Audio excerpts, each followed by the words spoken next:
Hello, welcome back. This is episode 95, and as is sometimes the case, we're continuing roughly on from the last episode. So if you didn't listen, go back and you'll catch up with where we're going now. And where we're going is, why is it in some relationships we generalization, one feels like they want to change another person?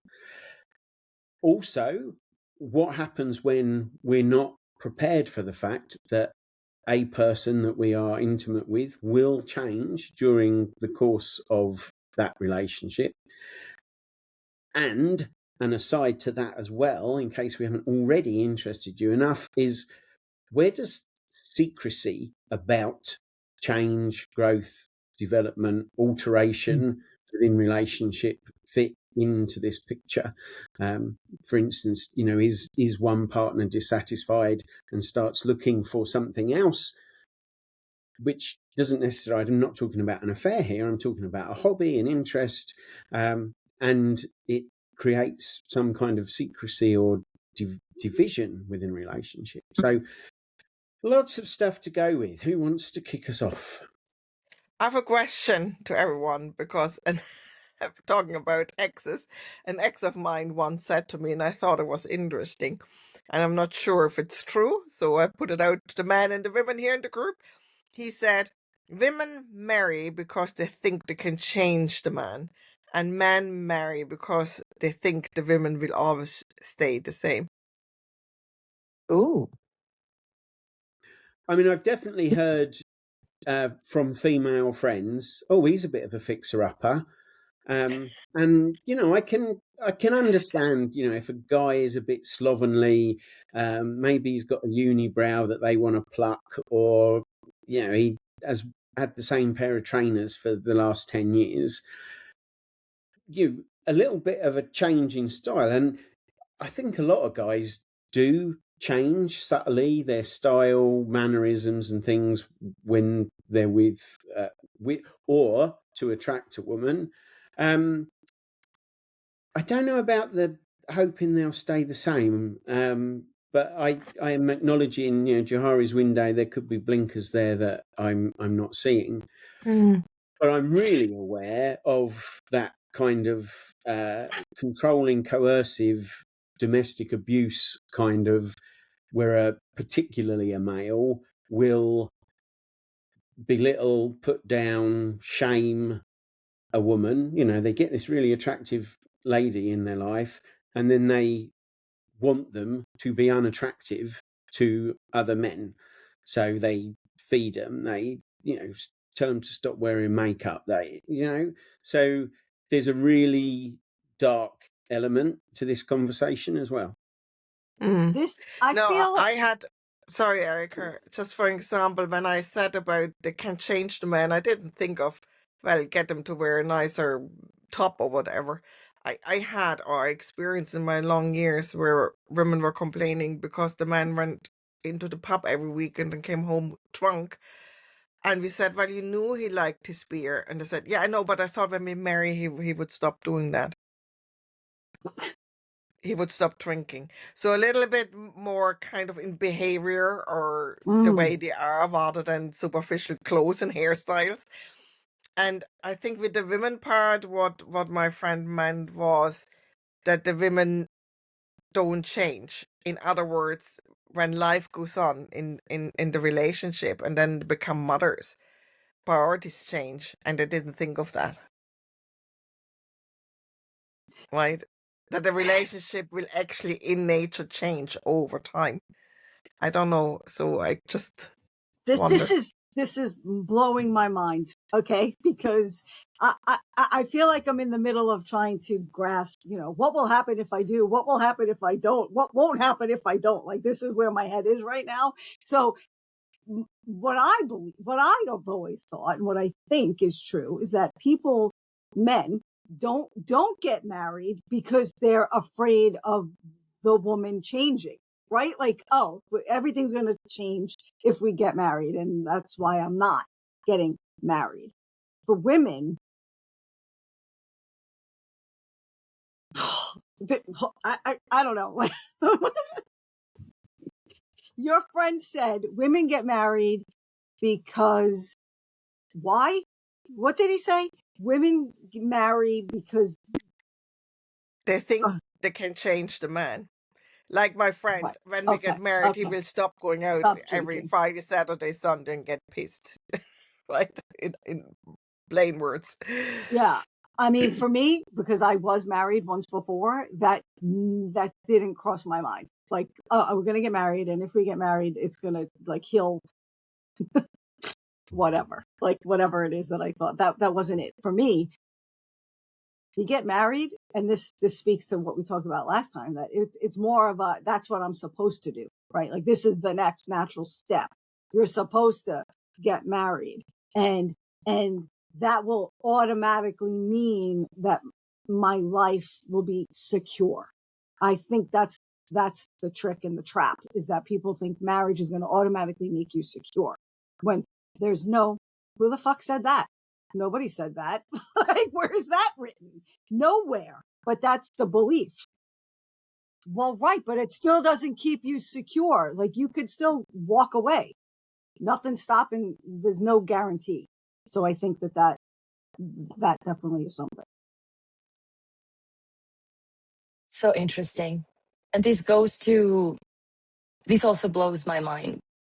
And there's two things that I'm seeing. One, it's taking why we try to change someone is I wasn't ready enough to be fully responsible of myself. And it felt good just to try to change the other person, right? It's made me feel very good. On the other side, the only constant in life is change anyways, right? But it doesn't guarantee, like, yes, you are in a relationship, but if both people are not choosing, again, to the same growth mindset, then we grew apart independently, right? As everything is constantly changing, but if I'm not consciously doing something to build this together, then. So yes, everything is constantly changing, but if you're in a relationship where both are not choosing that, then it doesn't work. There's going to get to the point where we're split, isn't it? Just wondering. There's a huge part of this as well that Erica's going to be really glad I'm going to mention this word, the B word, boundaries. Not enforcing against someone else, but knowing where I stop in a relationship, where you begin, and how that is smooth, because we only really experience tension and distress when our respective boundaries bump against each other or are non-existent, and one person kind of gets subsumed in a relationship by the other, whether it's their need, whether there's a codependency or whatever the angle might be. So we're back again at maturity and communication. No surprise there then. I'm really glad you said it because it was about to come out of my mouth that what's coming up for me is that when I'm asking myself this question, why do I think I can change somebody? When have I ever tried to change somebody? Am I guilty of doing that? Maybe in the past. I mean, Brett's here so he can speak for himself, but I don't think that I don't want to say I don't do it because I'm still also human. But if I ever had the urge to feel like me thinking I know better what Brett should be doing, right? Because that's why we try to change somebody is because we think they should be doing something differently. And we know better about what works for them. When I catch myself, right? Because I am still a human. So sometimes I'm good at it and sometimes I'm not. But when I'm aware enough to catch what's physically coming up for me and thinking that I am irritated enough or something is pushing me enough to think that I need to let him know, I have to constantly go back to myself, like, check yourself. Who the fuck are you to tell Brett what works for Brett, right? Like, this is not your space. This is not for you. Why don't you have a conversation with yourself? This is what I do with myself. talk to yourself about what it is that you don't like about this. And it's less to do with Brett and more to do with a boundary of your own that you're either not establishing, or examine why this is really important to you. Does this really matter? Like, that's a whole process that I go through when I'm aware enough to catch myself when and if I'm doing it. When I was younger, if I tried to change somebody, but I probably didn't know enough to know that that's what I was doing, So I'm not sure. The hilarious thing for me about that is you've just told us this whole system and process, and I salute you for it. And I can just imagine Brett going, "That's your shit," and Totally. walking off. Well, that's the result when I'm not aware enough, and I feel like being like, why are you not doing this, or you should do this, and he'll just look at me either with a blank stare, or a stare that's like, fuck off, or a stare that's like, not my problem. Like, okay, thanks for sharing, but I still don't want to hear it. Kind of whatever it is his response might be is definitely proof positive when I know this is not my area. Like, I've overstepped, and who do I think I am that this is for me to tell them? It's not. And then it brings back to the foundation of the healthy relationships when you have them, keeping Brett or whoever your partner is in full focus of, this is him as the person is who I really care about. What he's doing is for him, and I love and support him regardless, right? Kind of thing. It's really more about checking it with yourself. And I think this feeds a little bit into that part of lack of awareness of people changing. If you've got, and I'm not saying put this person on a pedestal and worship them, but they need to, some part of you, some program needs to be running on having them in full focus and seeing how they're changing, where their interests are, what's going on, having the conversations, you seeing if there are alterations in the dynamic, not so that the relationship comes to an end, but so both people continue to flourish and both have got something to bring back to share with the other. Because I don't know about you, but if at 25, which was when I first got married, I had nothing else to bring into my life for the rest of our married lives, how dull would it have been? We would have become those people who sit, these days it would be on their phones, but fiddling with their drink, nothing to talk about, because you've got nothing to put into the silence, because it's atrophy, isn't it? You're stagnating.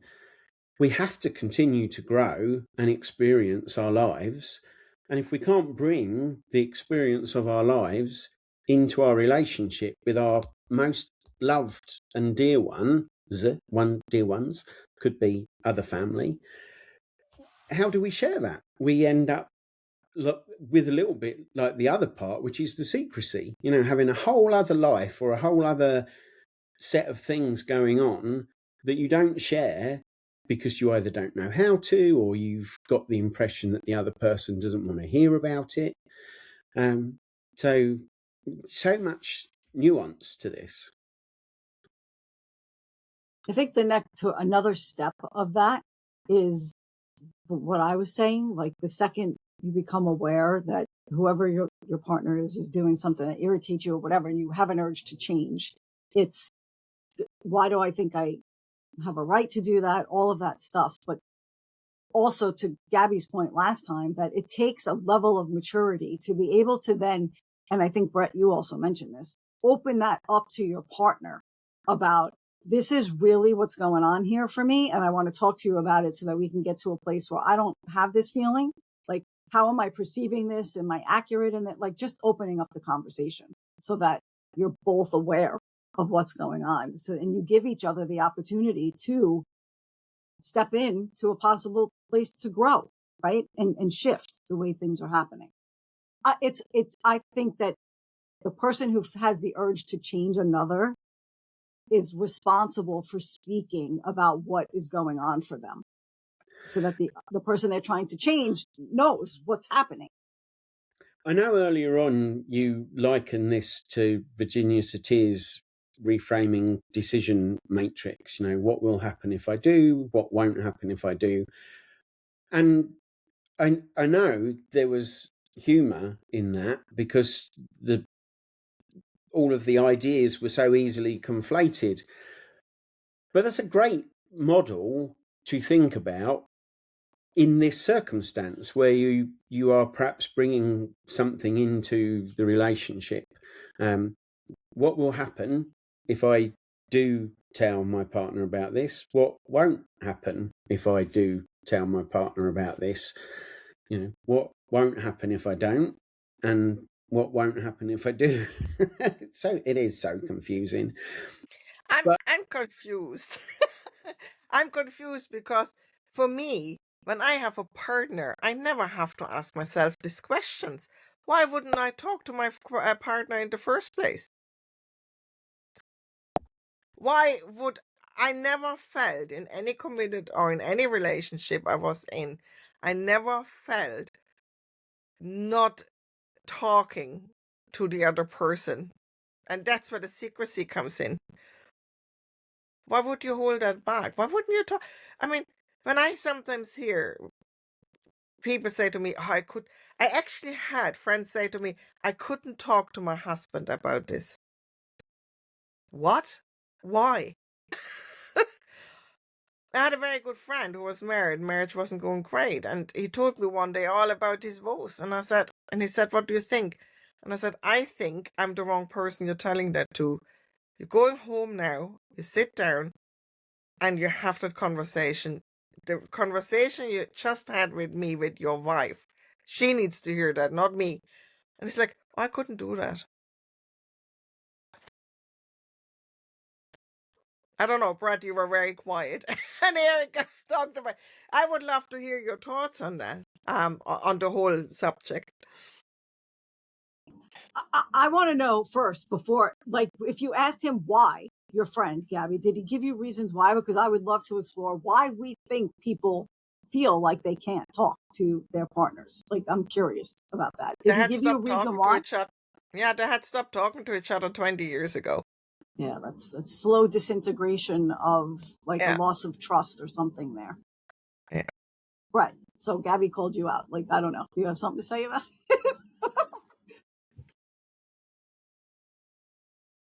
Tell us if Erica controls you and wants to change you. I could not control Brett if my fucking life depended on it. So let me just put that on the record right now, that I would be dead and buried long before I ever had any control over Brett at all. And that's my view anyway. If he says something different now, I'm sure we'll have a conversation off camera about what that is.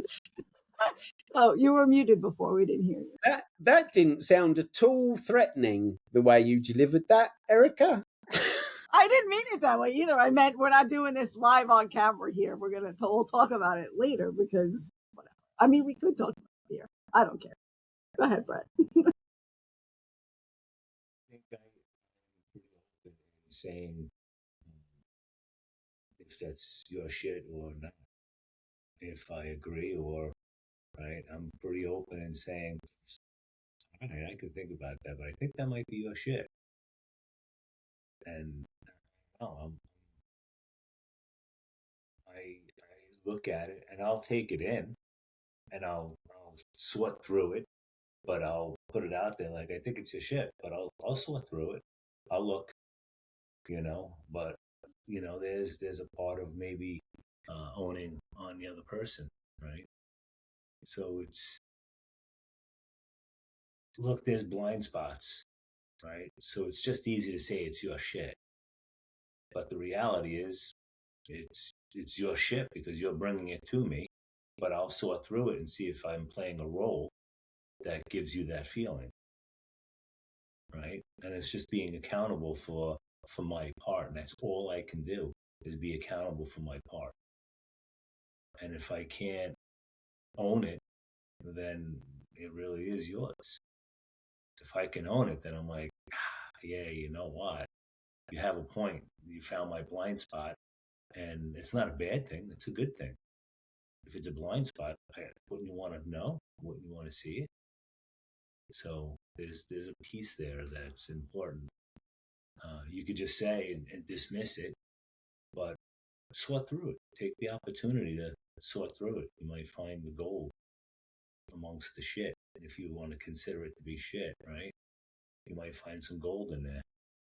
So take an opportunity, a little bit of time to sift through and see if there's something real in it. That's all. I don't know. What do you guys think? I want to go back to what 1 second about the matrix, right? The what happens if I don't, what happens if I do, all of that, and Gabby's point of what are you talking about? Like, it's never been hard for me to talk to my partner, right? What I mean about that is there's some for me anyway, there's a process of not going through that to decide if I'm going to talk to him about it. I know I'm going to talk to him about it. I go through that process so that I can figure out how and when, right? Like the way that I want to discuss whatever it is that I need to say to Brett. Because if I don't go through that kind of active process of what's going to happen if I do, what's going to happen if I don't, blah, blah, when do I want to, my timing could be off, my delivery, and I've been known to have shit timing. So my timing could be off. My delivery could be off. It could come out sideways the way that I really want to express it. So for me, it's more about being intentionally involved with, I have something I have to talk about and I want to be heard and received. So how do I make sure that that happens? So we're both given a level playing field here to be heard and receive information. Not so much, I'm never telling him this because Brett and I mean, he could speak to that. We talk about everything, even the hard stuff, which I think is the point here. It's like, there may be things that have to be spoken about that I don't want to talk about. Like, there could be fear behind what's going to come out of this conversation. I might not want to hear it, but it's got to be said because the option is to exist in a life where something's existing, but it's not. And I don't know, I personally don't know how to exist in a partnership like that.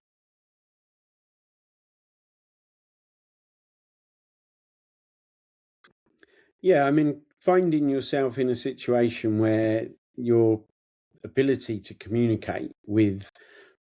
So I also just want to flag up, we're kind of talking here in the sunshine unicorn type of relationships. We're talking about whole functional dynamics rather than all of the codependent, broken dynamic relationships that we all know exist in the world. And if you've lost more than 20 years ago the ability to have a grounded, forward thinking, unified relationship conversation with your husband, there's obviously something else going on there, or wife. This is vice versa. So what's the bigger issue? Because at some point you either had that ability and it died, or you've never had the ability and both of you should have perhaps identified that and made it a key point of your relationship to work upon. In the last episode, you had the analogy of, a relationship being a journey and, and the actual the partnership being the vehicle, the car. I think what image came up to me is the car's getting problems and nobody bother to repair it. And you just let the pieces slowly fall apart and things break down, but you never address because it's still running the car. So let's not address it. The car is still running. It's still kind of functioning on a day-to-day basis, right? And I think it's rot, which happens, right? Same job, same day getting up, getting the kids, getting to school, blah, blah, blah, same routine, da, da, da. And that's it. Everybody's tired, everybody's stressed, everything else is more important than their own relationship. and even so, you see the car breaking down and the windscreen wipers falling off. Nobody bothers to fix it It's like a clown until car. the car one day breaks down completely. Yeah, the car's drive. It's like a little clown car. You know, you're squeezed in there, the doors fall off, a wheel falls off, and then you sort of like driving along, and there's just the seats and the engine and the steering wheel left, and you're like, "This is a comfortable ride. Still happy? Got snacks?"